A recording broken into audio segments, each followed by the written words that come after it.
Today I'm bringing you guys another clip from the field.farm. This is with Living Earth Farms in Toronto, Ontario, Canada. And you're going to meet a gentleman named Jonah Krochmalnik. And this is a fairly high-tech microgreens operation right in the city. And they are cranking production. This is probably one of the more high-tech farms that I've visited from the field.farm. And today is just going to be a snippet of an hour-long interview that I did with Jonah, and we explored his entire operation, looked at all the infrastructure and everything to do with it. We talked about marketing, branding, looked at some of the products. So if you're curious about this and you like what you see here, sign up at fromthefield.farm. The registration is open until July 19th. I'd love to see some of you guys in there. Enjoy this one. We'll see you in the next video.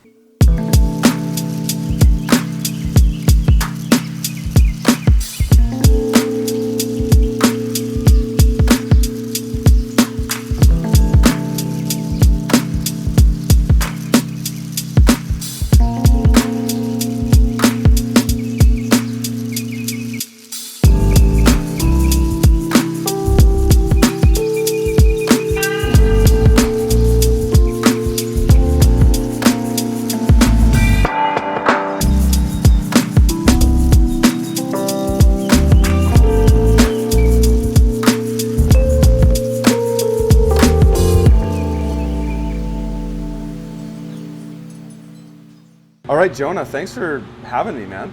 Yeah, welcome. This is an amazing operation. So can you give us sort of maybe an introduction to yourself, how you got into this, and then what you're doing here? Yeah, so my background has like no farming at all. Only anything related to farming is gardening. I've been gardening since I was a teenager and always loved it.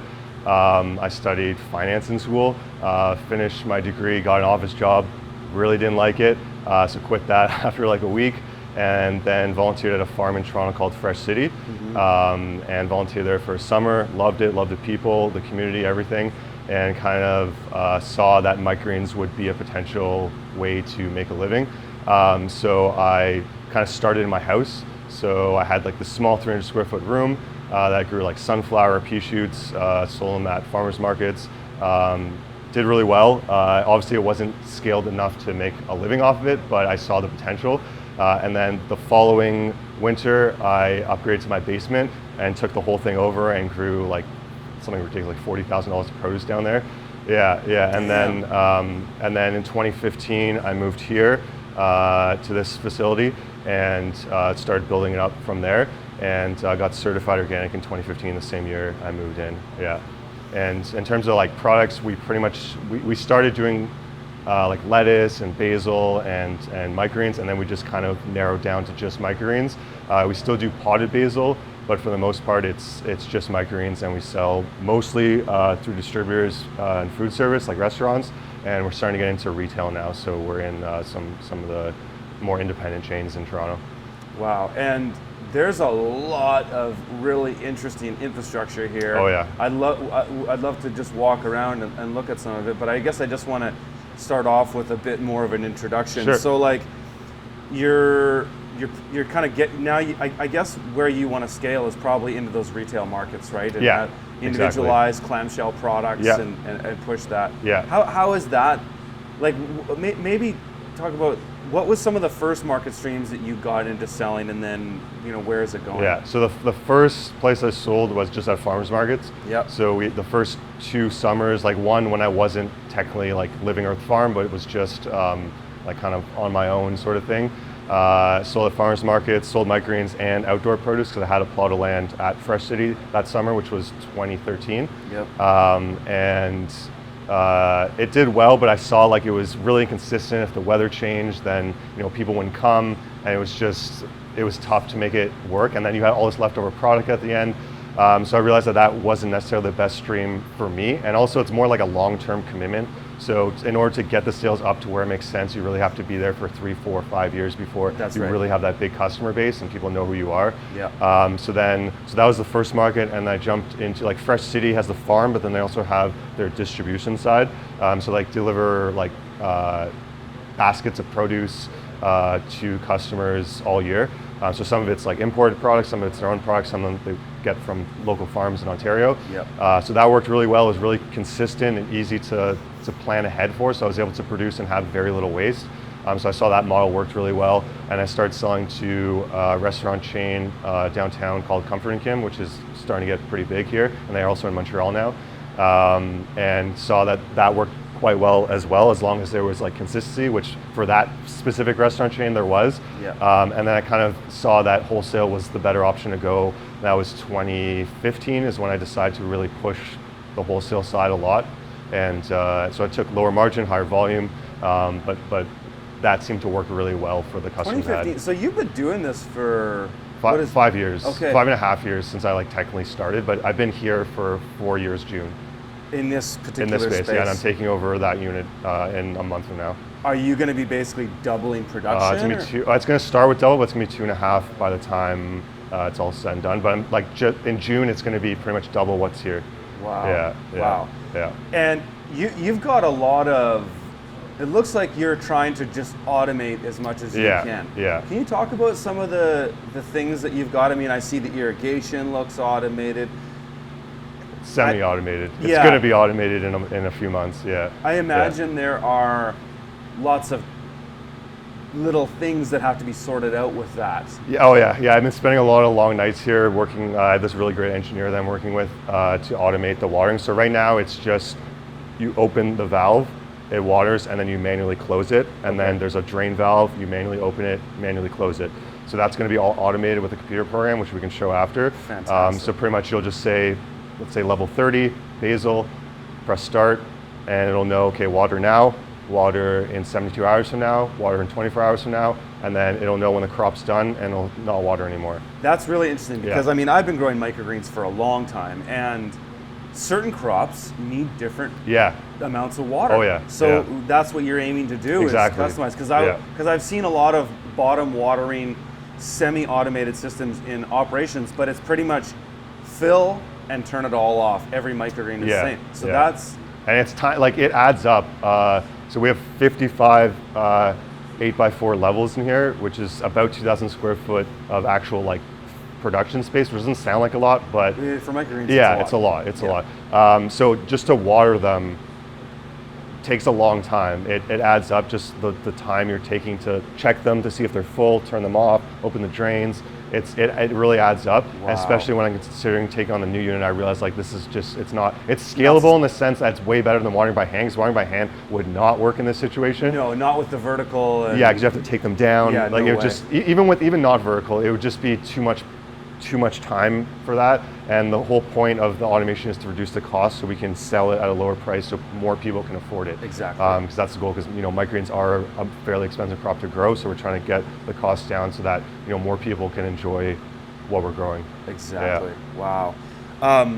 Let's talk about the lighting infrastructure. Yeah. I imagine you've done quite a bit of tinkering from the time you started in your basement to where this is now. Yeah. You've got these really fancy LED lights. Can you talk about kind of what these are, how you found the right ones? Because I Yeah. see a lot of stuff on the market right now. Yeah. When I started using LEDs in 2014, which back then was expensive, but not just that. There wasn't much information. There was no local companies. Like all the research, I pretty much had to just buy different spectrums and just try it out and see what worked best. So I found that what I'm using now is what works best. The good thing is that like the next iteration of lights, I have a test level here, and I'm getting like 15 to 20% higher yields than my old generation of lights. Same power, just higher efficiency from just over the last few years. The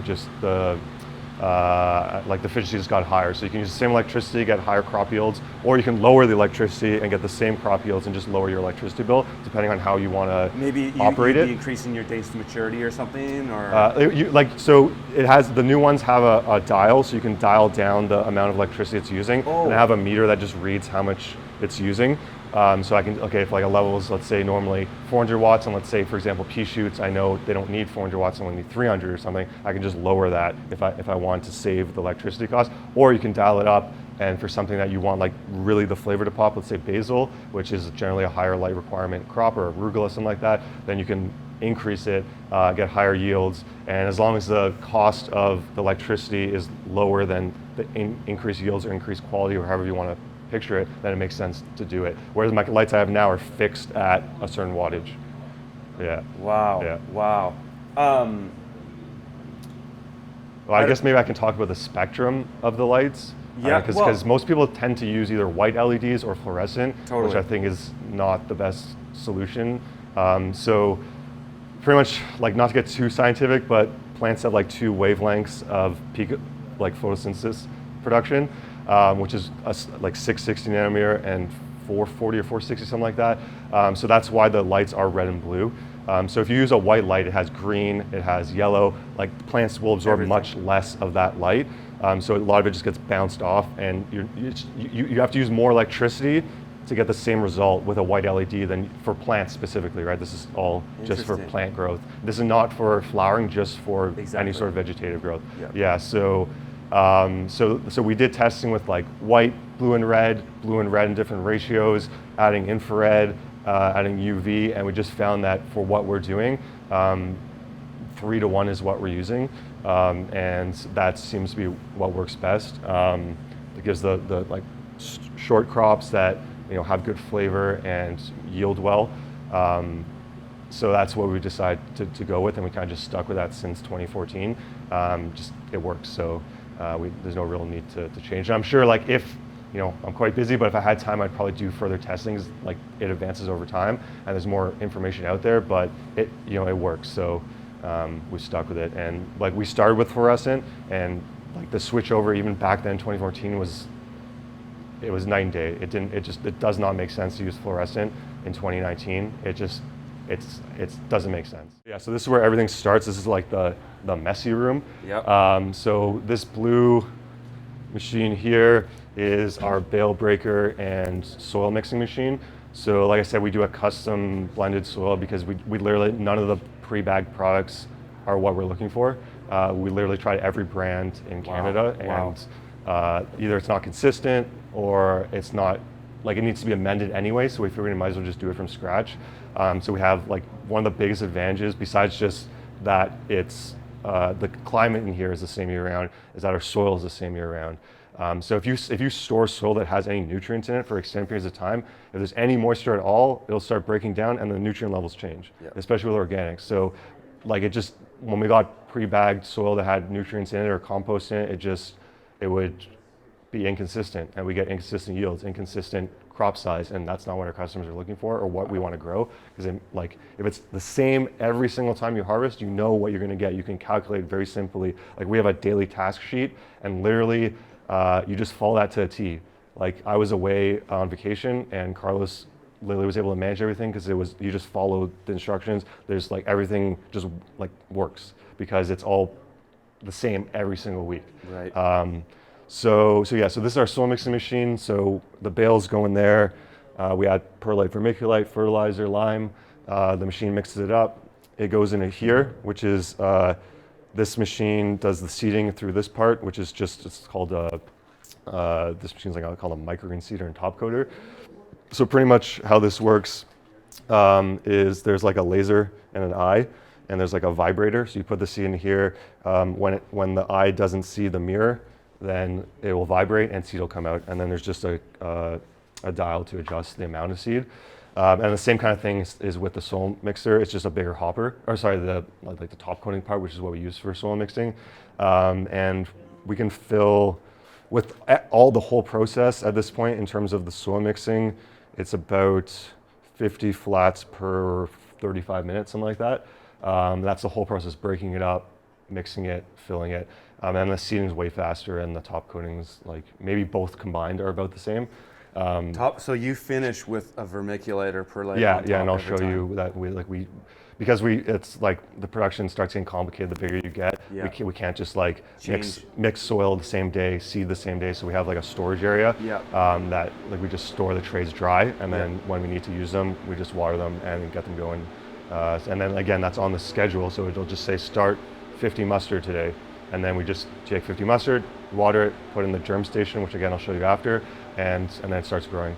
So wow. yeah. So you're storing dry flats with dry seed. With dry seed and top So coat. it's So like, it's ready to it's use. like Instamix. It's just Right, like yeah. add water and you're good Exactly, to go. yeah. Wow, yeah, interesting. yeah, I've yeah. never seen that before. Yeah, because there's no way to be able to seed like some of the like yesterday I was working 14 hours. Like there's no way you can't.